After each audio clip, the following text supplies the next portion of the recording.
Was any portion of the Dark Lord still redeemable by the end of the Harry Potter series? Now, some of you will instantly say there's no way. He's too evil, and he's gone too far. And by the end of the series, I might agree with you. But still, I would argue that there's always a path of redemption, even for the villain, even for Lord Voldemort. As a matter of fact, Harry Potter himself asked the Dark Lord to try for some remorse. He pleads with Voldemort to reconsider and essentially repent for his sins. Now, the longer the villain continues down his or her dark path, the more difficult it becomes for them to find a path of redemption. There might even be a point of no return. So let's take a look at Voldemort and determine when and where his point of no return is in this story. Voldemort starts off as an orphan boy named Tom Riddle, a boy who says that he can make bad things happen to people who are mean to him. In young Tom Riddle's mind, love, or whatever he considers to be love, is what cost his mother her life. Love is responsible for his current miserable situation at the orphanage. But as we know, young Riddle doesn't understand true love. He's never witnessed it, and of the little that he thinks he does understand, he chooses to reject because he sees it as weakness. So while we're here, let's quickly address a common question in the fandom. Was Voldemort able to love at all? According to J.K. Rowling, Voldemort's conception through a love potion may have contributed to his inability to understand love. The fandom takes it a step too far by saying that Voldemort is unable to love. Instead of saying unable to love, we should say that he found it difficult to love, or difficult to understand love. It wasn't impossible. The concept of true love was very foreign to young Tom Riddle. If we say he's completely unable to love, then he's just a monster without choices. And one of the major themes of this series is that people's choices are more important than their abilities or circumstances. Tom Riddle's circumstances during his youth were terrible. The point of his whole backstory is so that we gain a deeper understanding of how he became Lord Voldemort, and more importantly, so that we understand that he's more than just a one-dimensional villain, until he actually does go too far, which leads us to his point of no return. Tom Riddle was a human soul lost in his own pain, and the only way that he learned to cope with it was to inflict more pain into the world. This continued on and on. He made bad choice after bad choice. The evil inside of him kept growing and growing. In Tom Riddle's situation, his choices involved the darkest of magic, a ritual-style magic that split and corrupted his very soul. This early venture to the dark side was extremely costly and not something that one could easily come back from. In fact, most people would say that once Tom Riddle creates his first Horcrux, there's no going back. At that point, they would say that he's unredeemable. But I'm optimistic, and I still think it's possible. Highly unlikely, but possible. Right up until Godric's Hollow. There is a point in storytelling where the villain transcends or evolves into something unredeemable, where a Darth Vader becomes a Darth Sidious, or a Saruman becomes a Sauron. Godric's Hollow is that moment for Voldemort. Hagrid describes it pretty well. Quote, "Some say he died. Codswallop in my opinion. Don't know if he had enough human left in him to die." This is literally the night that Tom Riddle became something less than human, and ironically, it's the first time that Tom Riddle witnesses true love, which is super important to our original question. Was any portion of the Dark Lord still redeemable? Something very strange happens at Godric's Hollow.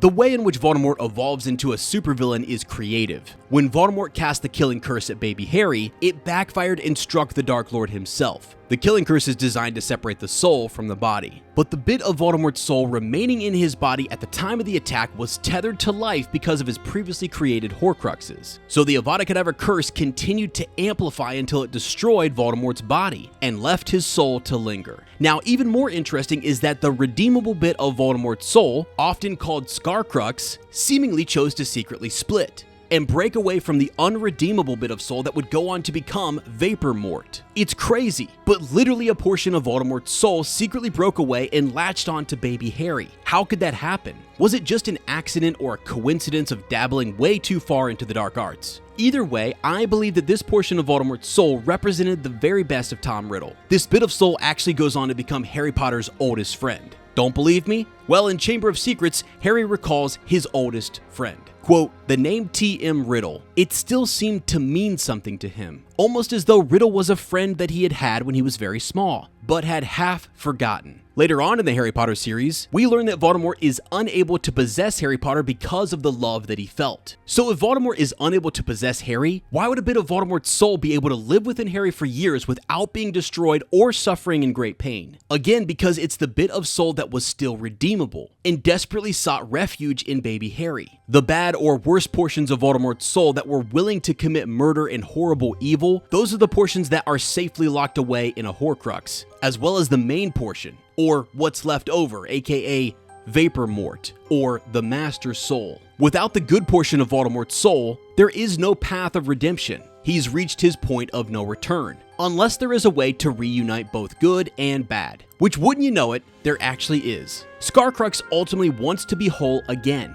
Yes, earlier I said that it secretly split away from the Master Soul, and I think that it really did. That was some crazy dark magic. Voldemort's physical body was destroyed. Every bit of Voldemort was afraid, desperate, and freaking out. The only portion that was welcome with baby Harry was baby Tom. According to J.K. Rowling, Harry's scar hurts because it wants to be reunited with the Master Soul. I believe it's content to be with the boy who lived, but it also longs to be reunited. So while this portion of Voldemort's soul lives on, the character still has a chance for redemption. He can still come back, although it would be extremely unlikely and extremely painful. And ironically, Voldemort himself unknowingly creates a path for this very return. He used Harry Potter's own blood to recreate his body. Voldemort can now touch Harry Potter, which might mean that if the rest of Voldemort were willing, he could start the painful process of reacquiring Scarcrux. By taking in Harry's blood, Voldemort unknowingly used blood that was rich with protection. Blood that was rich with the power of love. This series is a series of choices. Voldemort has a chance and a choice to return to Tom Riddle. Dumbledore and Harry both advocate for second chances. They demonstrate kindness and understanding. They are also the only two characters in the series that refer to Voldemort by his given name,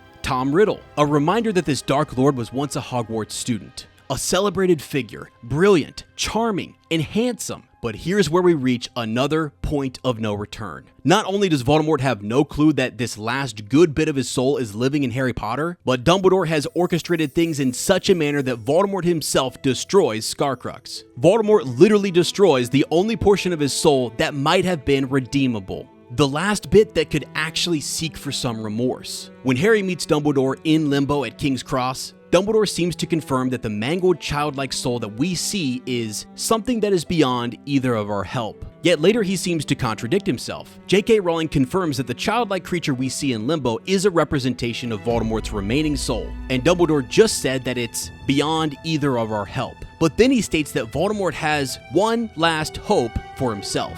And according to Dumbledore and Harry, that one last hope for himself is Harry Potter's own love-enchanted blood coursing through his veins. And here's where I'd say that our characters made a mistake.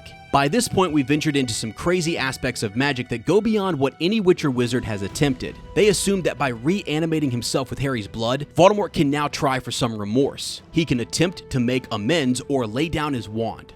But what everyone just missed is that Voldemort destroyed the bit of his soul that could have actually saved the Dark Lord, or at least given him a chance for redemption. The bit of soul that Voldemort destroyed was living inside of Harry Potter. It had a whole lifetime of different experiences. Lily Potter's ancient protection was directed solely against Voldemort, specifically the evil nature of Voldemort, the part of him that would be willing to attack Harry. There's no way that a portion of Voldemort's soul would be allowed to live peacefully inside of Harry Potter if it weren't the very best bit of Tom Riddle. Thanks for listening, and be sure to subscribe for more Harry Potter content.